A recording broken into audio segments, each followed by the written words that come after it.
시간에 오신 여러분들, 하나님의 큰 은혜가 여러분들과 가정에 넘치기를 주님의 이름으로 축원합니다. 우리 앞뒤 좌우에 있는 분들 따뜻한 사랑의 마음으로 인사를 나눕니다. 주님의 이름으로 사랑하고 축복합니다.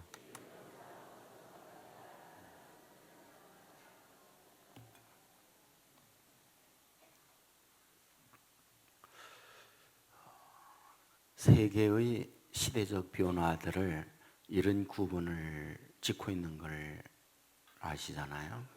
수렵 채취에서 유목사회, 유목사회에서 농경사회, 농경사회에서 산업사회, 산업사회에서 지식정보화 사회.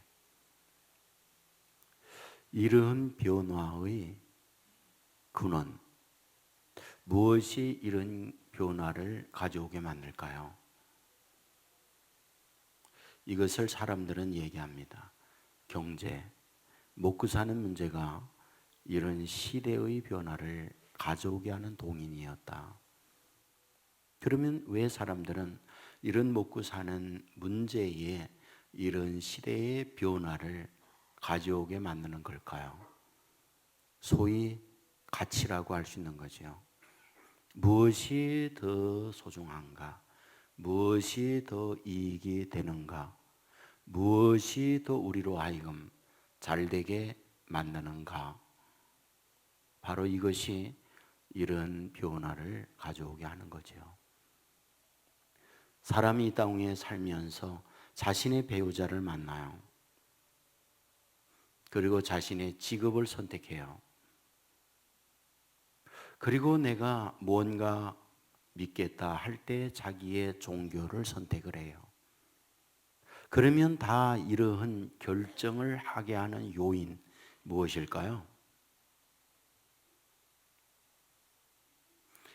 여러분, 강제로 만나서 억지로 사는 분들이 혹시 있나요? 예, 거의 다 마음에 자신이 결정한 거잖아요. 왜 결정하셨어요? 나에게 이익이 되니까, 나에게 무엇인가 얻을 수 있다고 판단이 되니까 그런 결정을 내리는 거죠. 여러분, 사람을 움직이게 만드는 굉장히 큰 힘이 있어요. 결국 가치입니다. 오늘 본문에 보면 예수님이 빌립을 만나느니 얘기해요. 너 나 따라. 근데 빌립이 나다나엘에게 가서 얘기합니다. 와서 보라. 그 예수님께로 데려가요. 우리는 지난 시간에 말씀을 보았습니다. 요한이 자기를 따르고 있는 사람들에게 얘기했거든요. 하나님의 어린 양이다. 그랬더니 예수님에게로 가버리고 말았잖아요. 거기에 한 명이었던 안드레가 자기 형 베드로에게 가서 한번 가보자. 그리고는 예수님께로 데리고 갑니다. 우리는 여기서 이런 질문을 하나 던질 수 있는 거죠. 왜들 그러는 거야? 왜 예수님께로 다 데려가거나 예수님은 자기를 따르라고 하는 거야? 라는 거잖아요. 사람이 뭔가 움직인다는 거, 어떤 결정을 내린다는 거, 손해보면서 내가 어렵고 고통 가운데로 가는 경우는 많잖아요. 다 나에게 이익이 되니까, 뭔가 그 결정을 내리며 얻을 수 있는 것이 있으니까 다 그러는 거라고요. 저는 여러분이 알다시피 일찍이 단민 목회를 하게 되는데 지금도 귀에 생생하게 나는 게 대표 기도를 하면은 아마도 7, 80%다 빼놓지 않고 하는 기도. 아버지 하나님, 젊은 종을 불쌍히 여겨 주옵소서. 이런 기도를 했던 기억 지금도 잊히질 않아요. 저는 일찍이 경험이 없는 가운데 담임 목사를 하다 보니까 굉장히 두렵죠. 어떻게 해야 하는지 모르잖아요. 그렇기 때문에 잘하고 싶은 열망이 있어서 좀 큰 교회 또는 사람들에게 인정받는 분들에게 전화를 해서 가서 뵙고 싶습니다. 그리고는 우리 교육자들과 더불어 말씀도 듣고 여러 가지를 배웠던 기억이 있어요. 그때 온누리 교회 하용조 목사님께 연락을 드렸더니 저희들을 맞이해 주셨어요. 2시간 정도 만나면서 교회 공간 구석구석을 안내하면서 왜 이 공간이 필요한지 목회 철학적 의미에서 공간들을 설명을 해 줍니다. 그리고 자신이 갖고 있는 목회의 방향은 이런 거라고 이런 여러 가지 말씀을 해 주셨어요. 그런데 그 이후에 굉장히 저를 아껴주었어요. 비행기표도 사주면서 제주도에 오라고 하고 우리네가 가시는 목사님과 더불어 좋은 호텔에서 맛있는 것도 먹여주시고 그러면서 그곳에서 한국교회의 미래가 어떻게 되느냐 또 어떤 목회를 해야 하느냐 이러한 여러 가지 가르침을 주셨어요. 저는 왜 그분을 따라갔을까요? 만일 저에게 손해가 있었다면, 만일 저에게 유익이 없었다면 저는 안 갔을 거예요. 뭔가 얻을 수 있는 것이 있다. 뭔가 저에게 이익이 있다라고 판단이 되니까 그곳에 가게 된 거지요. 그렇습니다. 뭔가 가치가 있으니까 가는 거예요. 근데 오늘 본문에서 사람들이 예수님을 보고는 예수님께로 데려갑니다. 와서 보라고 얘기합니다. 예수님 자신은 나를 따르라고 말씀을 합니다. 그렇다면 도대체 예수님에게 뭐가 얻을 수 있는 건데? 예수님에게 하면 어떤 이익이 있는 건데? 왜 예수님은 자기를 따르라고 하는 건데? 그런데 정작 오늘 본문에 보면 예수님이 자기에 대하여 어떻게 말하고 있느냐? 또 사람들이 예수님에 대하여 어떤 말을 하고 있느냐? 여러분, 뜻밖의 말씀을 하고 있는 걸 보아요. 45절 말씀에 보면 빌립이 나다나엘을 찾아 아뢰되 모세가 율법에 기록하였고 여러 선지자가 기록한 그 일을 우리가 만났으니 요셉의 아들 나세렛 예수니라 라고 말씀을 하고 있는 거예요. 지금 데려가고 나를 따르라고 말하고 있는 그분을 소개하고 있는 거예요. 누구냐?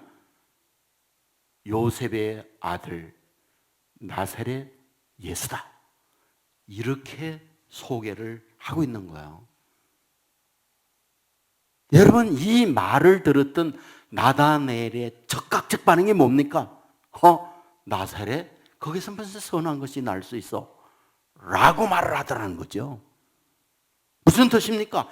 여러분, 사람이 자기의 아버지나 누군가가 그 자녀를 높이 소개하려고 하게 되어지면 잘난 아버지를 말해야 되는 거예요. 돈이 많다거나 사회적 지위가 있다거나 많은 학문적 습득을 통해서 남이 따라올 수 없는 그런 박학한 사람이 됐는지 아니면 어떤 분야의 전문가가 돼서 탑 리더의 위치가 있든지 그래서 그분을 말하면 모두가 존경하고 부러워할 수 있는 그런 사람일 때 이분이 그분의 아들이라고 그분의 자제라고 라면은 어깨에 힘이 들어가잖아요. 차두리 선수가 은퇴했어요. 은퇴의 변 가운데에 뭐라고 그런지 아세요? 자기는 선수 생활을 하면서 사범건의 아들이라는 것이 자랑이면서 동시에 부담이었대요.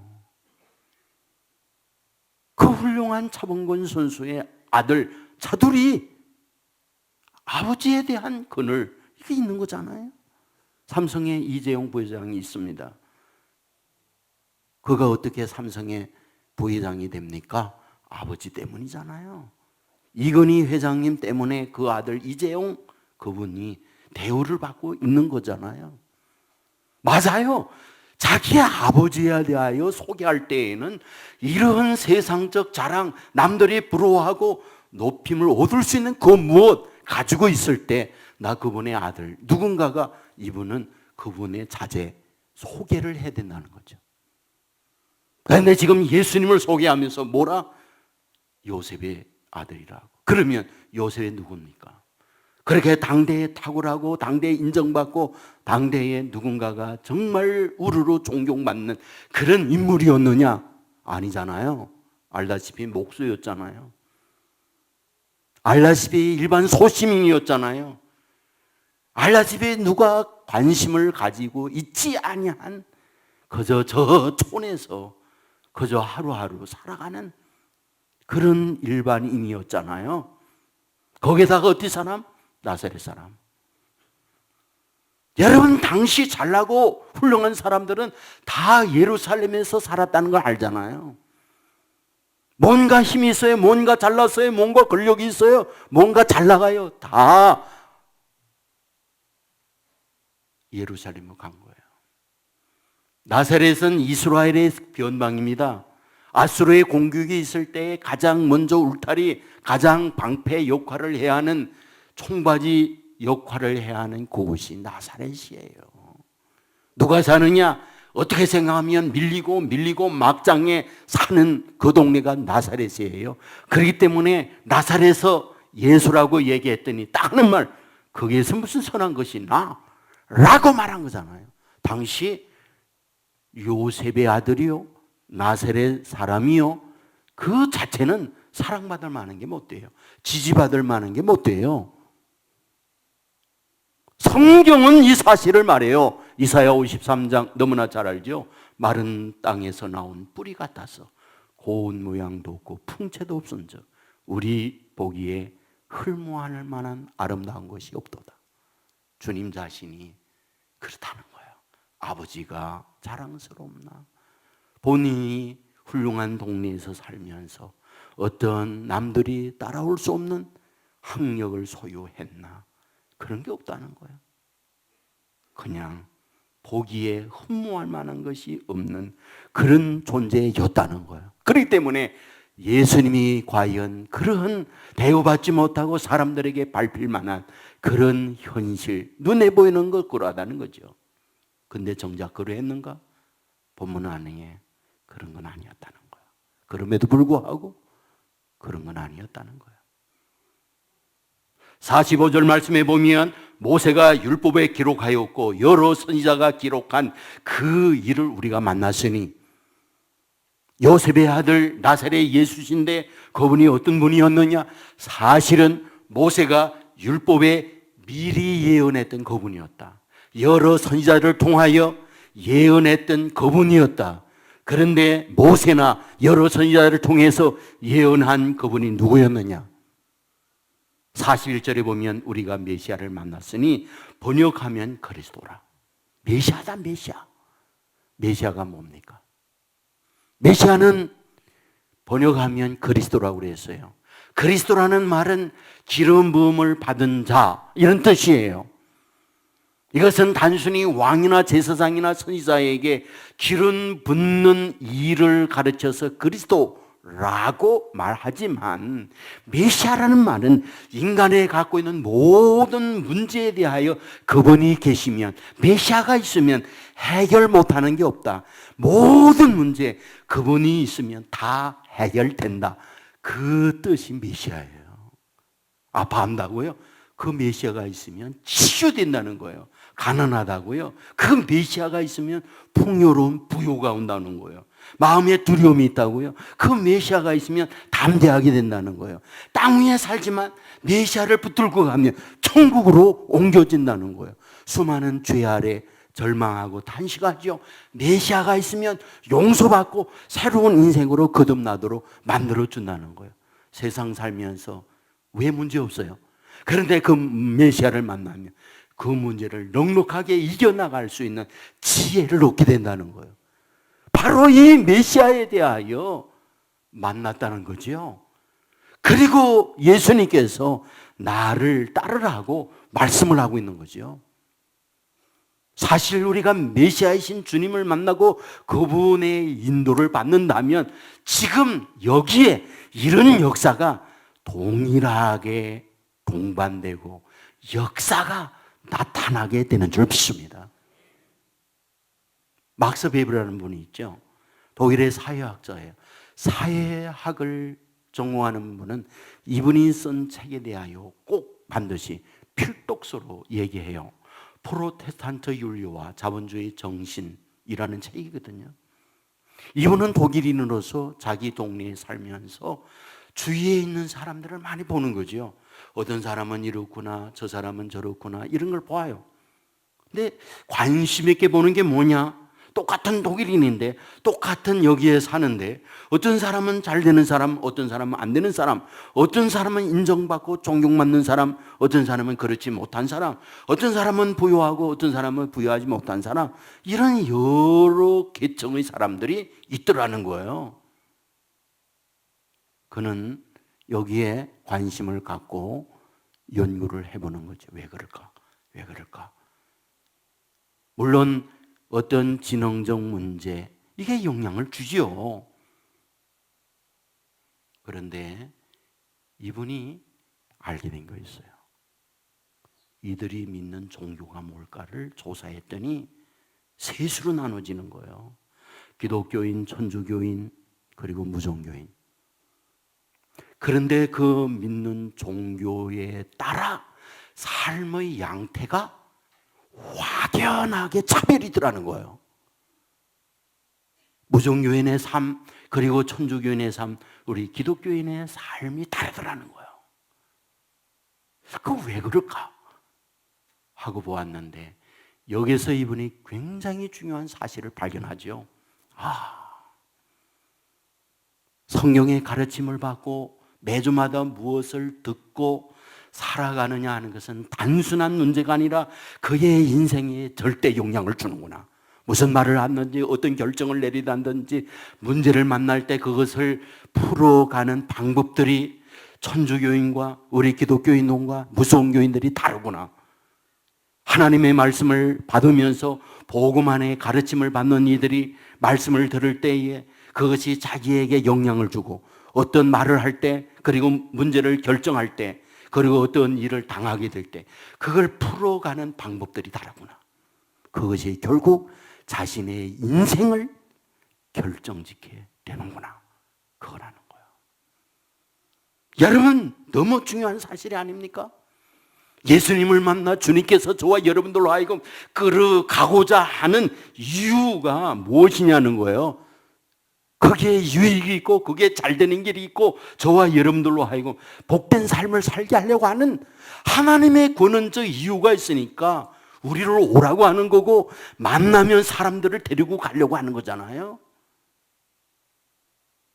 저는 제 자신이 어릴 때 가만히 생각해 보면 열등감이 그렇게 많았던 거예요.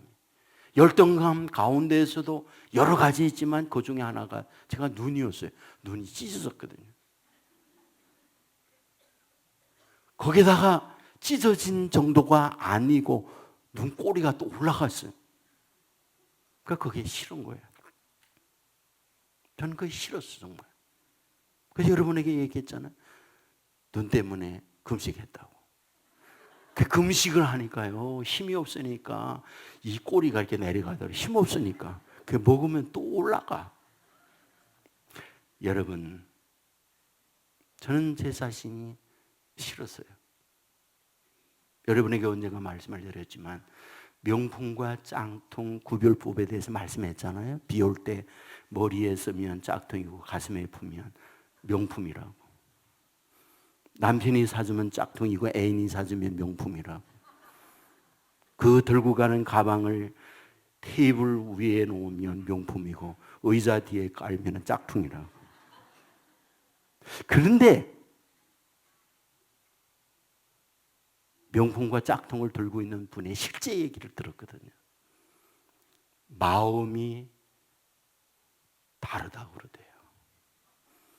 마음이 다르대요. 명품을 들면은 다른 사람이 봐주기를 원한대요. 내 짝퉁을 들면 걸릴까봐 찝찝하대요. 남들이 알면 어떨까 그 생각이 든다는 거예요. 저는 인생도 그렇다고 생각합니다. 내 자신이 초라하다. 내 자신은 짝퉁과 같은 존재다. 그러면 우울하대요. 그러면 슬프대요. 그러면 어디에 가든 숨고 싶대요. 그런데 나는 괜찮아 라면 긍지가 있대요. 자신감이 있대요. 제가 고등학교 다닌 시절 교회는 개척교회였습니다. 그때에는 학생회가 토요일 날 모였습니다. 전도사님이 그때에는 성경을 공부를 했습니다. 전도사님은 이렇게 얘기했죠. 구원의 확신, 죄인이지만 예수님을 믿으면 하나님의 자녀가 되고 구원받는다. 너 예수 믿느냐? 믿습니다. 그래, 넌 구원받았다. 내가 지금 하나님이 부르면 너는 천국에 이사를 가는 거야. 너는 하나님의 자녀가 되어졌어. 그러며 이야기했죠. 아빠 엄마가 혹시 실수해서 너를 낳았다 할지라도 하나님에게는 실수가 없어. 내가 이 땅 위에 온 것은 철저한 하나님의 섭리 속에서 세상에 온 거야. 내가 예수를 믿는다는 것 그냥 믿는 게 아니야. 많은 사람들 중에 택한 자만이 하나님이 지명하여 불러주셨기 때문에 너는 하나님의 자녀가 되어진 거야. 저는 그때 그걸 안 거죠. 그러면서 에베소서 2장 10절의 말씀을 말씀해 주셨어요. 우리는 그가 만드신 바라 그리스도 예수 안에서 선한 일을 위하여 지으심을 받은 자니, 여기 만드신 지으신 이 말은 하나님께서 너 하나만 하나님이 친히 만든 작품이라는 말이야. 공장에서 찍어낸 존재가 아니라는 거야. 이미테이션이 아니라는 말이야. 유일한 너만이 진품이고 너만이 작품이라는 거야 라는 말을 해준 거죠. 언젠가 여러분에게 말씀을 드렸던 기억이 있어요. 평창동에 가면 갤러리가 많죠. 거기에 한 갤러리에서 봄이라고 하는 주제로 작품이 전시가 됐습니다. 그곳에 갔을 때 대표께서 나오셔서 그 작품 소개를 해 주었어요. 한 그림 앞에 섰습니다. 박수근의 빨래터의 그림이었어요. 개울이 흐르고 있고 빨래터에 여인이 쭈그리고 빨래하는 그림이었습니다. 그분이 이렇게 얘기했죠. 이 그림의 한 폭 얼마인지 아십니까? 저는 그때마다 한 폭이라고 하는 그림이 이런 그림 전체 이걸 한 폭인 줄만 알았어요. 그랬더니 한 폭이 사방 10cm 요 정도 되는 게 한 폭이랍니다. 그게 1,000만 원 이상 간다고 그러더라고요. 그러니까 이 전체 그림이 몇십억 되는 거예요. 저는 그림이 그렇게 비싼 줄 몰랐거든요. 엄청 비싸다. 앞에서 그러진 못했죠. 근데 제가 로마에 가서 바티칸에 들어가게 되어지면 들어가는 관광 과정 속에 명화의 과정을 거쳐갑니다. 거기는 세계적인 작품이 있어요. 미켈란젤로라든지 레오나르도 다빈치라든지 라파엘이라든지 여러분들 미술책에 나오는 그 기라성 같은 작가들의 그림이 값으로 환산이 거의 불가능하죠. 뭐 몇천억 어마어마한 그림들이죠. 여러분 우리나라의 뭐 이종섭이라든지 얼마 전에 세상을 떠난 청경자 화백이라든지 이런 사람들의 그림과 비교 안 되는 거죠. 근데 여러분, 우리 하나님의 작품이 그런 분들의 작품보다 못한 겁니까? 소위 우리 하나님이 그런 세계적 작가들과 비교가 된다면 이게 비교나 될 만한 일입니까? 언감생심이죠. 있을 수 없는 일이죠. 그런데 그 하나님이 뭐라고 말합니까? 너를 지으셨다는 거예요. 그 하나님이 뭐라고 말씀합니까? 너를 손주 만드셨다는 거예요. 여러분, 이런 말씀을 들을 때 얼마나 위로가 됩니까? 얼마나 소망이 됩니까? 저는 그때 전도사님으로부터 그런 말씀을 들으면서 저는 위로가 됐어요. 아, 그렇구나. 나는 비교 속에서 못났다고 스스로 생각했지만 하나님이 나를 만드신 하나님의 작품이로구나. 하나님의 말씀으로 저 자신이 위로를 받게 될 때에 정말 눈물이 나도록 감사한 거죠. 하나님이 나를 지명하여 하나님의 자녀로 삼아주셨구나. 하나님의 자녀로 불러 저와 여러분을 택하여 준 그것으로 끝인가요? 맡아주시는 거죠. 책임져 주시는 거죠. 이러한 하나님의 말씀이 저를 끌어가게 되어질 때 이것은 저 자신에게 있어서 엄청난 유익, 엄청난 이익이 되는 거죠. 왜 오늘 우리를 끌어갑니까? 오라고 하는 겁니까? 살면서 힘든 일 왜 없어요? 마리에 무너진 내리는 분 얼마나 많아요. 비교 속에서 초라하게 인생이 구겨지는 경우 얼마나 많아요. 내 갖고 있는 계획이 무너져 내릴 때 내 인생 전체를 포기하고자 하는 충동을 입을 때 얼마나 많아요. 그런데 저와 여러분을 불러주셔서 하늘의 음성을 들려주시고 하나님의 말씀으로 저와 여러분에게 격려하고 위로하고 그 말씀을 붙들고 그 말씀이 저와 여러분을 끌어간다고 한다면 우리는 비교 속에서 초라할 수 있지만 결코 저와 여러분이 초라한 존재가 아니라는 것을 알게 되는 거죠. 어려움을 만나지만 그것이 인생의 전부가 아니라 그 과정을 통하여 하나님의 놀라운 섭리 속에서 인도함을 받는 멋진 존재라고 하는 것을 우리는 알게 되는 거죠. 여러분, 왜 사람들은 데리고 갑니까? 왜 주님은 만날 때 나를 따르라고 말합니까? 손해를 끼치기 위해서가 아니죠. 안 되게 하기 위해서가 아니죠. 잘 되게 하기 위하여 오라는 거죠. 우리에게 이익을 주기 위해서인 거죠. 우리로 하여금 뭔가 얻어내고 정말 세상에 비교할 수 없는 그 놀라운 가치를 얻게 하고자 하는 하나님의 섭리가 있기 때문에 저와 여러분을 불러주시는 거죠. 저와 여러분을 불러주셔서 주님이 쓰는 방법이 있습니다. 말씀이에요. 말씀이 저와 여러분을 다스려 가도록 하십시오. 말씀이 저와 여러분들로 주장하도록 만드십시오.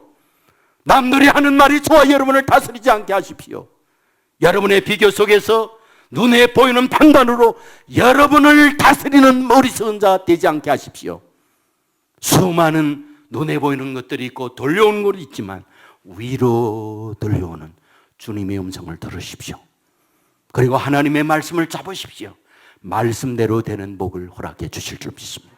말씀이 저와 여러분들로 하여금 오늘의 힘들고 어렵지만 내일의 복된 미래로 끌어가는 능력이요 축복이요 권능이라는 사실 믿으시길 주의 이름으로 축원합니다. 기도하겠습니다.